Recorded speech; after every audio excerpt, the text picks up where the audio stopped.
Voter তালিকা না তৈরি হওয়া পর্যন্ত নির্বাচন পিছিয়ে দেওয়ার দাবি জানালেন অধীর চৌধুরী। মঙ্গলবার সাংবাদিক বৈঠকে তিনি বলেন, এসআইআর নিয়ে এই নির্বাচন প্রহসনে পরিণত হয়েছে। ভোটের দিন ঘোষণা হয়ে গেলেও কিন্তু এখনো পর্যন্ত চূড়ান্ত ভোটার তালিকা প্রকাশ করতে পারল না নির্বাচন কমিশন। বৈধ ভোটাররা নির্বাচনে অংশগ্রহণ করতে না পারলে নির্বাচন না হওয়া উচিত।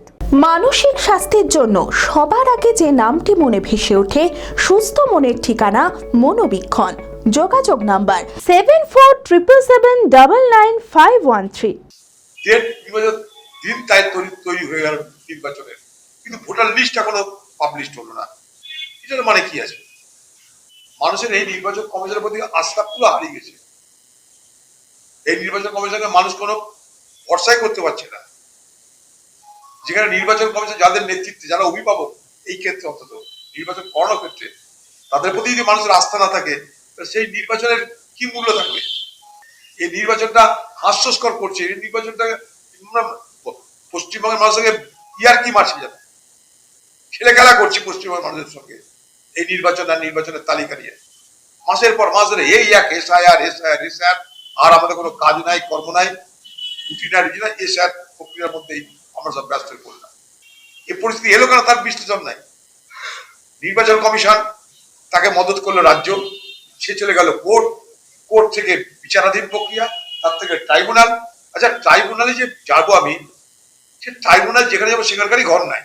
আমি যে বিচার চাইতে যাবো যার কাছে, সেই ট্রাইব্যুনাল যিনি পরিচালনা করবেন তারই ঠিক মতো ঘর নাই, বাড়ি নাই। কে কার বিচার করবে? অতএব মানে এই ভোট আমার মনে হয় পোস্টপন করে দেওয়া উচিত এখন, যতক্ষণ পর্যন্ত না প্রত্যেকটা বৈধ ভোটের নাম নথিবদ্ধ হবে, ততক্ষণ ভোট না হওয়াটাই বাঞ্ছনীয় বলে আমি মনে করি। কারণ ফ্রি অ্যান্ড ফেয়ার ইলেকশন তখনই হয় যখন free and fair electoral role তৈরি।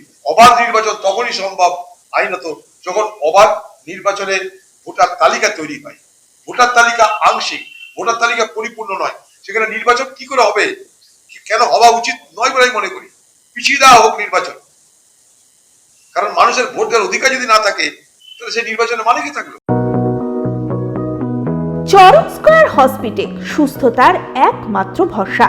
জেলায় প্রথম একই ছাদের তলায় সমস্ত অত্যাধুনিক উন্নত মানের চিকিৎসা পরিষেবা, উন্নত মানের IPD, ICU, CCU, NICU, PICU, dialysis, 7টি modular OT, orthopaedic, paediatric, urology, gynaecology, 24 ঘন্টা অভিজ্ঞ চিকিৎসক। এছাড়াও জেলায় প্রথম ক্যাথল্যাব, সিমেন্স, আর্টিসান এক্স মেশিনের পরিষেবা থাকছে চরক স্কয়ার হসপিটালে। 24 ঘন্টা private blood bank, MRI, CT scan, digital X-ray, cath ল্যাবের পরিষেবা। ওপিডিতে বসছেন বিশিষ্ট চিকিৎসকেরা। রয়েছে স্বাস্থ্যসাথী কার্ডে চিকিৎসার সুব্যবস্থা। চরক স্কয়ার হসপিটাল, 79 পঞ্চানন তলা, চালতিয়া, বহরমপুর, মুর্শিদাবাদ।